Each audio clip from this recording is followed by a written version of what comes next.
All right, so some parts of this video was recorded by my nephew, so I apologize. That's him in there. But this is my Xmid 2P that I'm bringing with me on the AT. I've set it up a lot of times, and listen, I am definitely a part of the Durston Gearhead cult. This tent's like amazing. It only takes 4 stakes, tops, your trekking poles, and it's up to go. The inside of it is huge. Like, I literally have like a house in there.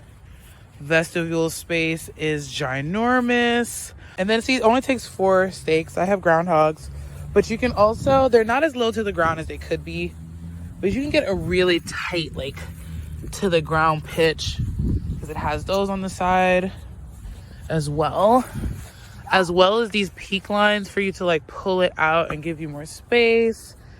They have these guy lines up here that just make it more stable. And then see, I'm in the group for this, for Durston Gearheads, and I've learned a lot about how to pitch this tent in all different formats, because the footprint of it is actually pretty big. So, but there's ways to minimize it, like a skinny pitch, if I can't fit it in certain areas. But yeah, I'm like obsessed with this tent.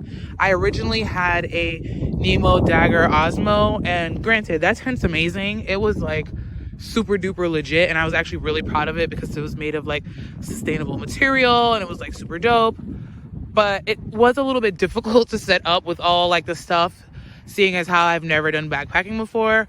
But yeah, like the fact that this is so easy to pitch, and it's really like badass to like stand up in high winds, high rains. Yeah, so I'm excited about my purchase of the Xmid. Thinking about a trekking pole tent, totally check it out. This is not the best pitch.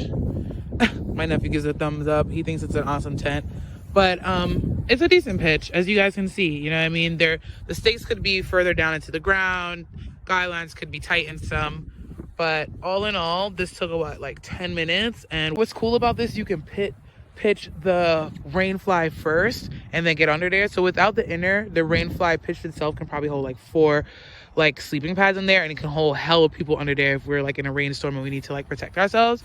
But you can do that first and then pitch your inner, which is why I also love this tent, because the AT rains so much that I'll be able to pitch my outer and get in under it and like not have all my stuff get wet. So I just know that on like really horrible days, it's going to be a lifesaver about getting the perfect pitch. But he has a pro version that's out too, that's supposed to be like made of Dyneema, and it's really lit. So stop touching. What are you doing? Get your hand off of the pole. This child ready to listen. Don't be messing up nothing in here, okay?